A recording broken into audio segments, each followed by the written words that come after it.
헌법재판소가 낙태죄를 규정한 형법 조항의 헌법 불합치 판정을 내린 건 지금으로부터 3년 전인 2019년 4월 11일입니다. 그리고 2020년 10월 7일 모자보건법 개정안을 발표합니다. 그런데 이 모자보건법 자세히 살펴볼까요? 임신 14주까지 낙태 전면 허용, 15주부터 24주는 조건부 허용, 25주부터 처벌 유지가 낙태죄가 폐지됐다는 게 맞나요? 물론 이 개정안에서 확실하게 변한 것도 있습니다. 배우자 동의 요건 삭제, 자연유산 유도약물 허용. 이 모자보건법 개정안도 논란은 너무 많습니다. 그래서 결국 통과되지 못했죠. 당연히 유산유도 약물 도입도 할 수 없게 되었고요.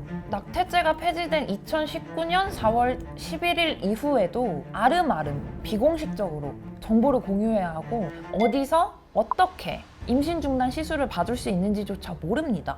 그러니까 아무도 다른 대안을 제시하고 있지 않은 지금 상황에 유산유도 약물, 그 중에서 가장 알려진 약물인 미프진을 구한다는 글은 인터넷에서 너무 쉽게 찾아볼 수 있습니다. 그래서 우리는 지금부터 미프진 구하기를 할 겁니다. 일단 미프진이 뭔지 찾아볼까요? 자, 검색을 해보겠습니다. 미프진. 옆에 이렇게 뜨네요.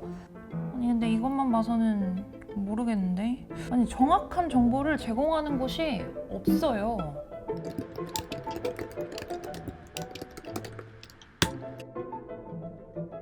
1987년도에 프랑스에서 개발이 되고 90년도에 처음으로 이제 상업적으로 사용이 되기 시작하면서 미프진이라는 이름으로 이제 유산유도제가 많이 사용이 되었고 미국에서는 2000년도에 처음에 건너와서 지금은 굉장히 보편적인 의약품으로 사용이 되고 있고 2005년도부터는 WHO의 필수의약품 목록에 지정이 되면서 안전하고 효과적이다 이렇게 평가를 받고 있거든요. 인공유산유도제 또는 유산유도제라고 많이 부르고 있고 미페프리스톤 성분의 약 하나와 미소프로스톨이라고 해서 이 두 가지 성분이 같이 하나의 패키지로 되어 있는 약 이름을 이제 우리가 미프진이라고 대표적인 상표명을 이용해서 사용을 하고 있고요.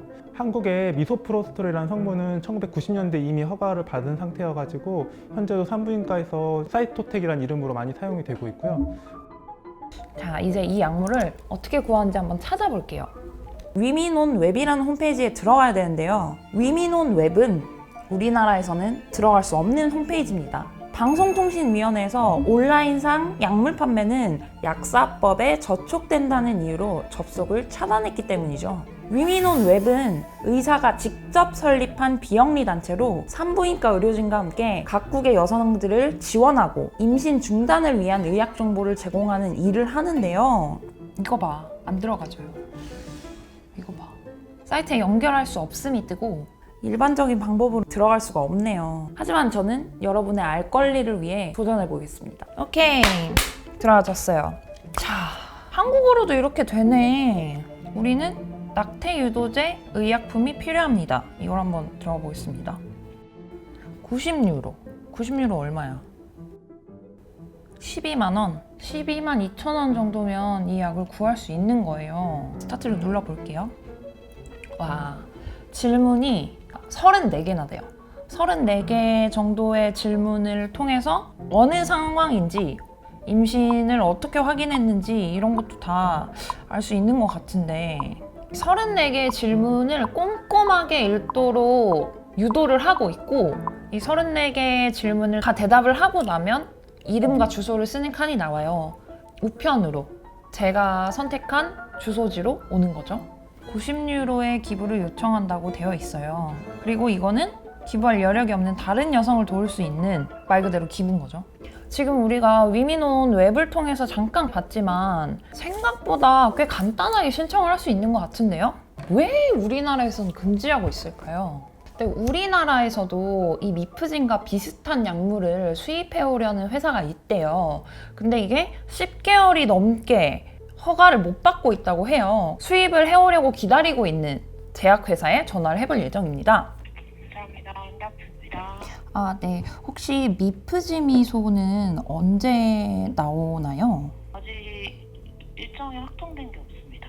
저희가 그 관련 부서 담당자분께 답변을 최근에 받았던 거는 네네. 허가 관련해서 일정이나 그런 게 확인이 아예 안 되는 상태여가지고. 그러니까 일정이 안 나오는 게 식약처 때문인 건가요? 네네, 그쪽에서 허가가 안 나온다고 하거든요.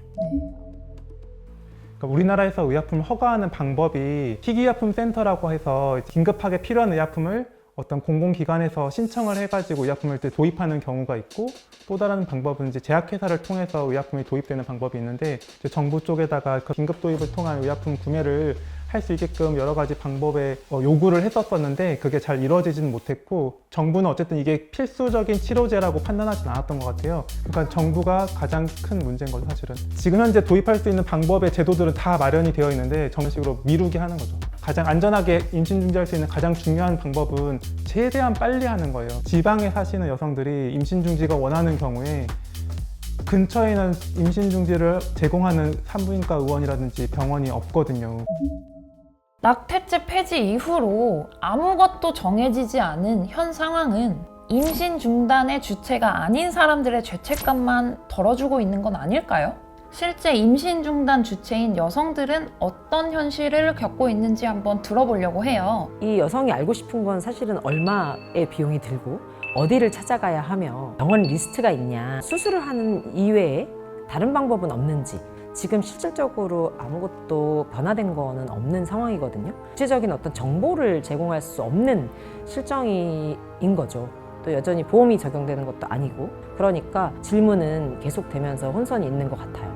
사실은 뭐 저도 공개를 임신 중지한 경험이 있고, 이게 굉장히 특수한 경우에 특수한 여성들에게만 발생되는 일이라고 생각하는데 그렇지 않아요. 주변 친구들, 주변에 있는 여성들, 심지어 저희 엄마, 정말 많은 여성들이 임신 중지의 경험을 갖고 있는 거를 알 수 있거든요. 매년 5만 명에서 10만 명에 달하는 여성들이 임신 중지를 원하고 계시는데 그분들이 작지 않은 숫자임에도 불구하고 계속 무시되고 있는 거거든요. 없는 것처럼 생각되어지고, 임신 중지라는 게 굉장히 특별한 누군가의 경험, 뭔가 상상 속에 있는 사람들이 하는 경험이 아니라 매우 보편적인 여성들의 보편적인 이야기라고 이해해야 될 것 같습니다. 저희가 많은 사람들한테 얘기를 들어봤잖아요. 이걸 기획한 저도 미프진만 답이라고 지금 얘기하는 건 아니에요. 미프진이 최선의 대안은 아니죠. 더 좋은, 더 나은 방법을 연구하고 개발해야죠. 결국에는 정치권하고 이 국회나 또는 정부의 이제 의지가 매우 부족하고, 실제로 이게 문제임에도 불구하고 이게 문제라고 이해하지 않는 부분이 가장 큰 문제라고 생각하거든요. 지금 현재 절실함이 아직 국회나 정부에게는 없지 않나. 모든 이런 임신 중지와 관련된 여러 가지 문제들을 유산유도제를 도입해서 다 해결할 수 없죠. 좀 더 그런 안전성 이런 것들을 평가하고 그런 절차를 통해 가지고 선택할 수 있도록 하는 거는 굉장히 시급한 문제라고 생각합니다. 낙태죄는 폐지되었지만 임신 중단을 하기 위해서는 어쩌면 목숨도 걸어야 되는 이 상황. 낙태죄가 폐지되기 전이랑 뭐가 다르죠?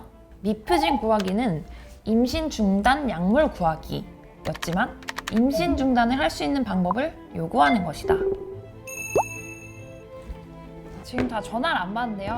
다 제 전화를 안 받기로 그거 했나 봐.